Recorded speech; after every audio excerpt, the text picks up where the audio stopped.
During the hardships of World War II, families were forced to do more with less.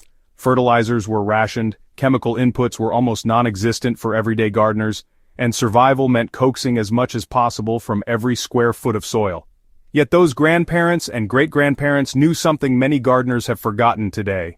They understood that the soil itself could be recharged not by bags of fertilizer, but by a living ally planted right into the earth. Their secret was simple but brilliant, a fall crop that not only gave the family fresh greens but also built soil microbes, restored fertility, and set the stage for abundant spring harvests. That crop was vetch, an unassuming legume that acted as a powerhouse beneath the surface. And here's the truth. In a single season, this old-fashioned practice could make the difference between dead, compacted soil and soil bursting with microbial life and organic richness. Stick around, because by the end of this guide you'll see exactly why our grandparents leaned on this crop, how it transforms tired ground into humus-rich soil, and how you can bring this nearly forgotten World War II gardening trick back to your own beds today. Victory gardens were not just a patriotic duty, they were a lifeline. With resources scarce, families needed their gardens to keep producing season after season without relying on shipments of fertilizer. Soil, once depleted, was not easily rescued with store-bought products. That meant gardeners turned to time-tested traditions, planting cover crops that pulled nitrogen from the air, pumped sugars into the soil, and kept living roots active when beds would otherwise be bare. Among these crops, vetch stood out. Unlike cereals such as rye or oats, vetch belonged to the legume family. That meant it partnered with soil bacteria to fix atmospheric nitrogen, enriching the soil naturally. But the real magic was deeper. As its sprawling vines and fine root hairs developed through the cool fall and mild winter, they fed microbes continuously.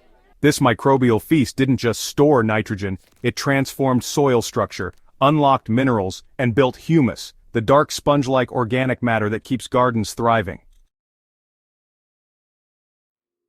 In a world where every calorie counted, grandparents knew that planting vetch meant they could harvest spinach, lettuce, and cabbage in richer soil by spring. It was a quiet act of resilience, a trick that built fertility under the radar without a bag of fertilizer in sight. When you compare vetch to traditional fertilizer, the difference is pretty striking. Fertilizer can give plants a quick boost, sure, but vetch works more slowly, enriching the soil over time and supporting a whole ecosystem underground. It's a natural way to build lasting fertility season after season. Most modern fertilizers feed plants directly, but they do little to strengthen the soil food web. In contrast, vetch begins its work by feeding the smallest soil organisms first. Its roots exude sugars that draw in bacteria and fungi, which in turn attract protozoa, nematodes, and earthworms. This chain reaction creates a living soil teeming with activity long before you plant your first spring crop. The nodules that form on vetch roots hold colonies of rhizobia bacteria. These tiny partners are the ones pulling nitrogen from thin air, converting it into forms that plants can use. Unlike fertilizer that can wash away in a heavy rain, this nitrogen is stored in root tissues and humus until soil microbes slowly release it in sync with plant needs.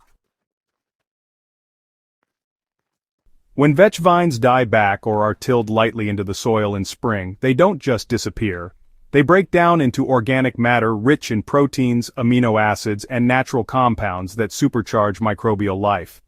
This is what builds humus, the stable, carbon-rich fraction of soil that resists breakdown and continues feeding plants for years. It's not just plant food, it's the foundation of long-term fertility. In wartime gardens, the method was straightforward. After the main summer crops were harvested, the bare soil wasn't left exposed to wind or frost. Instead, vetch seed was broadcast over the beds, often mixed with rye or oats to provide quick cover.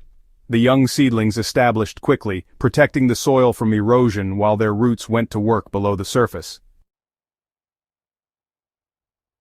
By late winter, the garden looked alive even when little else was growing. As spring approached, gardeners had two choices. Some cut the vetch down and let it lie as a mulch, smothering weeds and slowly releasing nutrients. Others dug it in lightly, folding the fresh green matter into the upper soil layers to kickstart microbial decomposition. Either way, the effect was the same. Beds that had been tired and drained by a season of heavy harvests were suddenly rich, dark, and ready for another round of crops. These days, vetch is valued for more than just its traditional uses. It's become a go-to cover crop for gardeners and farmers aiming to boost soil health, reduce fertilizer costs, and even suppress weeds naturally. By integrating vetch into crop rotations, folks are seeing better yields and healthier plants, all while using fewer chemicals. Honestly, it's hard to overstate just how much of a difference this humble plant can make in both small home gardens and large-scale agriculture. What makes vetch so remarkable is the speed at which it builds microbial biomass. In just a few months, soil that once tested low in nitrogen can hold enough to support heavy feeders like tomatoes, corn, or squash. Researchers today confirm what gardeners in the 1940s observed firsthand. Soils planted with vetch host up to 10 times more microbial activity compared to bare fallow soils. This microbial flush not only releases nutrients but also changes the very texture of soil. Sticky microbial glues bind particles into crumbs, improving structure and drainage. In clay soils, this means less compaction and easier root growth. In sandy soils, it means greater water-holding capacity and resilience against drought. It's no exaggeration to say that one season of vetch can undo years of neglect. The good news is that this World War II trick works just as well today. Vetch seed is inexpensive, easy to sow, and, forgiving of most soils.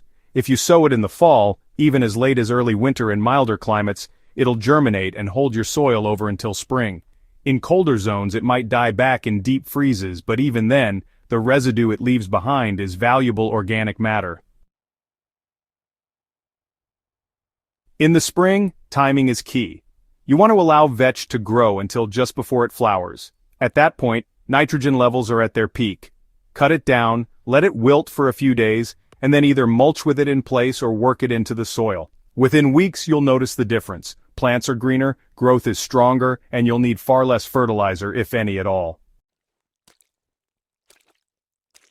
The trick isn't limited to vegetables. Orchardists, vineyard keepers, and grain farmers still rely on vetch as a green manure crop today. Its ability to restore microbial balance makes it universal, whether you're growing fruit trees, roses, or summer tomatoes. So, to wrap things up, if you're looking for a way to boost your soil health, save time, and make gardening a bit more enjoyable, vetch is really worth considering. Give it a try in your own garden and see the difference it can make. Don't forget to share your experiences with fellow gardeners, and hey, keep exploring new ways to make your garden thrive. For those who like gardening but not endless soil amendments, vetch is a dream. Once you broadcast the seed, it takes care of itself. There's no watering needed once it's established, no fertilizer, no pruning. It grows through fall and winter quietly, covering and protecting your soil without demanding attention. By spring, it has done the heavy lifting for you. Instead of hauling compost, tilling fertilizers, or battling weeds in bare ground, you're greeted with a garden that's already fertile, weed-suppressed, and biologically alive. It's no wonder grandparents cherished this method. It gave them maximum returns with minimum work, something every gardener, then and now, can really appreciate. The story of vetch is a reminder that soil care doesn't need to be complicated or expensive.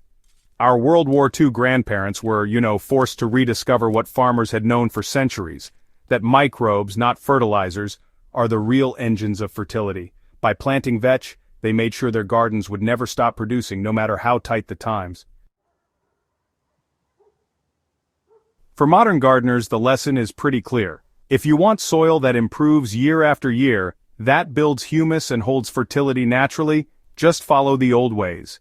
Plant vetch in the fall, let the microbes do the work, and step into spring with soil that honestly feels like it's been reborn. This World War II garden secret is just too powerful to remain forgotten. Vetch builds microbial life, restores soil health, and creates humus faster than any store-bought fertilizer could ever hope to. If you've been struggling with tired, compacted, or nutrient-poor soil, this is the simplest, most effective trick to bring it back to life. If this guide gave you new insight into the power of old-fashioned gardening wisdom, make sure to subscribe to Hydrohaven for more soil-saving secrets. Share this with a fellow gardener who's ready to step away from chemical crutches and return to living, thriving soil. Together, we can bring back the timeless practices that kept our grandparents' gardens alive, even in the hardest of times.